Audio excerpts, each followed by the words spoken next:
Hello दोस्तों, नमस्कार दोस्तों। आप सभी का स्वागत है आपके अपने YouTube channel target government post में। यूपी स्कॉलरशिप को लेकर के बीएड वालों को काफ़ी सारी समस्याएं आ रही हैं। तो ये जो समस्या है मैं पहले दूर करने वाला हूँ। रिन्यूअल जिनको करना है वो कैसे रिन्यूअल करना है, मतलब क्या क्या समस्या आ रही है। हालांकि आप लोग कमेंट करके भी हमें बता सकते हैं। मैंने एक फॉर्म ये लिया हुआ है यहाँ पे, जो कि कंप्लीट फॉर्म है, जाँच हेतु है।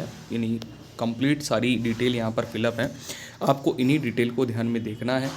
अगर खुद से आप सेल्फ अपने फॉर्म को ऑनलाइन कर रहे हैं या कहीं से कैफ़े से भी करवा रहे हैं या साइबर कैफ़े से करवा रहे हैं जा करके, तो आपको इन बातों का ध्यान रखना है कि आपकी डिटेल ये जो है गलत नहीं होनी चाहिए। आपको जानकारी नहीं मिल पा रही है कि इसमें क्या क्या फ़िलअप करना है। तो पूरा फॉर्म आप लोग यहाँ पर देखने वाले हैं। ये फ़िलअप फॉर्म है और स्टेप बाय स्टेप कितने स्टेप हैं ये भी मैं आपको बताऊंगा। कितने स्टेप में आपका ये फॉर्म जो है कंप्लीट हो रहा है। तो पहले तो यहाँ पर ये उनके लिए है जो रिन्यूअल कर रहे हैं, मतलब उनका पहले साल का यानी फ्रेश फॉर्म भरा जा चुका है। पहले साल की स्कॉलरशिप आ चुकी है या कुछ ऐसे स्टूडेंट हैं जिनकी नहीं आई हुई है, तो उनको किन बातों का ध्यान रखना है। तो चलिए चलते हैं ऑफिशियल वेबसाइट में। आपको कहाँ से जा करके लॉगिन करना है। हालांकि ये सारी जानकारी आप खुद से भी आप फिलअप कर सकते हो, अपना फॉर्म खुद से भर सकते हो। कोई बहुत परेशानी वाली बात नहीं है। बस बात यहाँ पर ये होती है कि आप सही चीज़ें भर पा रहे हैं कि नहीं भर पा रहे हैं, या कोई समस्या आ रही है तो आपको कहाँ पर जा करके कंप्लेन करनी है और वो रिसॉल्व हो जाएगी। दोस्तों ये आपकी है ऑफिशियल वेबसाइट, ठीक है, scholarship.up.gov.in। ये ऑफिशियल वेबसाइट है। यहाँ पर ये स्टूडेंट वाला आपको टैब दिख रहा है। यहाँ पर स्टूडेंट वाले टैब पे आपको जाना है। अब यहाँ पर आपको दिखा रहा होगा फ्रेश लॉगिन और ये रिन्यूअल के लिए। तो आप रिन्यूअल कर रहे हैं तो रिन्यूअल वाले में आप जब जाएंगे इस तरीके से, तो जैसे ही आप इसमें रिन्यूअल लॉगिन करेंगे तो आपसे पूछेगा। तो आपको यहाँ पर तीसरा वाला जो ऑप्शन दिख रहा है, post matric other than inter student, तो यहीं पर आपको तीसरे वाले पे क्लिक कर देना है। जब आप क्लिक करेंगे तो आपसे यहाँ पर ये पूछेगा कि जो आपका रजिस्ट्रेशन नंबर था वो क्या था। तो वो यहाँ पर आपको फिलअप कर देना है। आपको अपनी डेट ऑफ बर्थ यहाँ पे डालनी है। इसके बाद में आपको एक पासवर्ड मिला होगा, वो यहाँ पर आपको डालना है, ठीक है। फिर कैप्चा डालेंगे और कैप्चा डाल करके आप सबमिट कर देंगे। अगर आपके पास में पासवर्ड नहीं है तो आपको इस वाले ऑप्शन पे जाना होगा, ठीक है। इतना काम जब आप कर लेंगे तो फिर आपको आपकी जो पहले दी गई जानकारी है सारी शो करेगी। तो दोस्तों ये देखिएगा, ध्यान दीजिएगा, ये फिर आपका पहले रजिस्ट्रेशन विवरण वाला ऑप्शन ओपन हो जाएगा। सारी जानकारी वहाँ पर आपकी फिलअप होगी। इसमें आपको कुछ भी भरने की ज़रूरत नहीं है, ठीक है। इसके बाद में जब आप आगे आओगे तो यहाँ से आपका फॉर्म भरना शुरू होता है।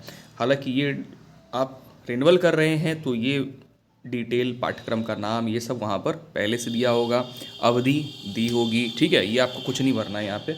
इसमें सारी डिटेल आपकी पहले से ये फिलअप होगी। हाँ, एक चीज़ और ध्यान रख देना है कि आपका जो आधार है वो आपके बैंक अकाउंट से सीड होना चाहिए। वो अगर नहीं है तो उसके लिए स्पेशली मैं वीडियो बना दूंगा, और कैसे देखना है वो भी आपको ऑफिशियल वेबसाइट में बता दूंगा, ठीक है। ये सारी जानकारी यहाँ पर पहले से ही फिलअप होगी, कुछ नहीं भरना है आपको। ये सारी जानकारी पहले से ही फिलअप होगी। अगर आप प्रवेश परीक्षा प्रकार देखेंगे तो यहाँ पर बीएड एंट्रेंस एग्ज़ाम है। ये सारी जानकारी हो जाने के बाद में ये सारी जानकारी, आपका एड्रेस वेड्रेस हो गया, ठीक है। इसके बाद में जब आप आगे आओगे, यहाँ पर आपका जाति और आय का विवरण होगा। यहाँ पर आपको चेक कर लेना है और उसके बाद में सबमिट कर देना है। अपडेट करना चाहेंगे तो आप अपडेट कर सकते हैं। फिर उसके बाद सबसे ज़रूरी चीज़ है कि बैंक का विवरण आपको देख लेना है। ये केवल आपको भरना होगा, बाकी सारी जानकारी पहले से दी होगी। और उसमें साफ साफ नोटिस होगा कि जो बैंक खाता संख्या आप डालेंगे ये आपके आधार से लिंक होना चाहिए, ठीक है। इसके बाद में आप आ जाएंगे, ये अनुमोदित वार्षिक नॉन रिफंडेबल अनिवार्य शुल्क डालना होगा, जो कि आपके कॉलेज के अनुसार होगा। आप प्राइवेट कॉलेज से हैं या गवर्नमेंट कॉलेज से हैं तो ये सभी का अलग अलग रहता है, ठीक है। ये गवर्नमेंट कॉलेज का है तो 4792 पड़ा हुआ है, सभी का अलग रहता है। तो आप ज़रूर अपने कॉलेज से जानकारी करके इसको फिलअप कर दें, ठीक है। इसके बाद देखिए सेमेस्टर आपकी परीक्षाएं हो रही हैं, तो आप यहाँ पर गत वर्ष का जो परीक्षा फल है आ गया है, पास कर देंगे, ये आपको फिलअप करना होगा। फिर आपकी जो गत वर्ष की परीक्षा प्रणाली है वो सेमेस्टर प्रणाली है, ठीक है। इसके बाद में आपको ऑप्शन दिखाएगा CGPA प्रणाली और SGPA प्रणाली। तो आपको SGPA प्रणाली करना है यहाँ पर, SGPA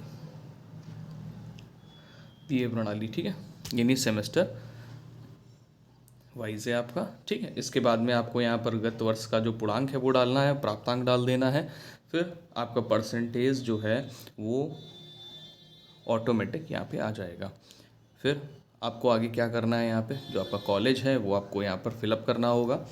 ये पूरा आपका फॉर्म सबमिट हो जाए। सबमिट होने से पहले आप यहाँ पर जांच हेतु एक प्रिंट ले लेंगे, जैसा कि आप यहाँ पर देख पा रहे हैं कि ये जो प्रिंट है जांच हेतु लिया गया है। इसके बाद में आप इसको अपने कॉलेज में जा कर के चेक करवा लें, जो भी गलतियाँ हों उसको आप सही कर सकते हैं। फिर आप फाइनल प्रिंट आउट ले सकते हैं, लेकिन फाइनल प्रिंट आउट पहले मत लीजिएगा जल्दबाजी में, क्योंकि लास्ट डेट भी आपकी बढ़ चुकी है, तो ज़्यादा जल्दबाजी ना करें। हालांकि इतनी नहीं बढ़ी है, तो आप परेशान ना हो, फटाफट से अपना फॉर्म फिलअप कर सकते हैं खुद से और ये आगे कर सकते हैं। कुछ पूछना है तो आप कमेंट करके पूछ सकते हैं, ठीक है। और ये राशन कार्ड संख्या डालनी नहीं है, वो ऑप्शन आपको फिलअप करने हैं जिनमें आपको स्टार दिख रहा होगा, इस प्रकार से स्टार दिख रहा होगा, ठीक है।